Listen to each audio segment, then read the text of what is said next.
se trouve le petit Luca, vraisemblablement enlevé par son père que vous voyez, Hugo Fredette, il y a 16 heures maintenant et qui est toujours recherché. On vous demande de porter attention à la photo parce que tout détail, toute information, quelle qu'elle soit, transmise au 911 à ce moment-ci, peut faire la différence. Alors, c'est un homme de 5 pieds 10, de 41 ans que vous venez de voir et qui se déplacé à bord de cette camionnette de type Ford F-150 qui a été retrouvée hier soir, au cours de la nuit plutôt, à La Chute, mais vide. Alors, l'enfant n'est toujours pas localisé, je vous le rappelle, et Hugo Fredette non plus. Je joins notre collaborateur, Maître François-David Bernier, avocat, pour parler d'abord, Maître Bernier, de cet enlèvement qui s'est produit.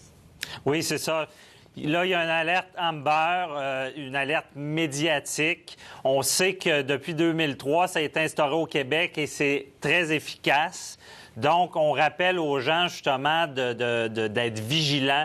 On rappelle qu'en ce moment, la population a le pouvoir de faire que cette situation ait une fin heureuse. Mais c'est à ne pas prendre à la légère, justement, de regarder la photo et d'informer les autorités pour tout détail qu'on pourrait avoir, ne pensant pas que c'est seulement banal. Et dans le passé, c'est ce qui a fait la différence et on espère que ce sera la même chose ce matin. Donc, soyez vigilants.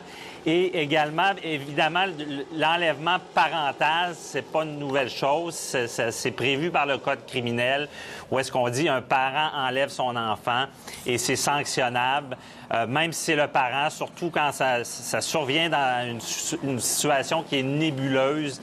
Et évidemment, il y a eu un homicide et c'est pour ça que la rapidité compte. On veut surtout pas qu'il arrive de quoi au petit Lucas, là.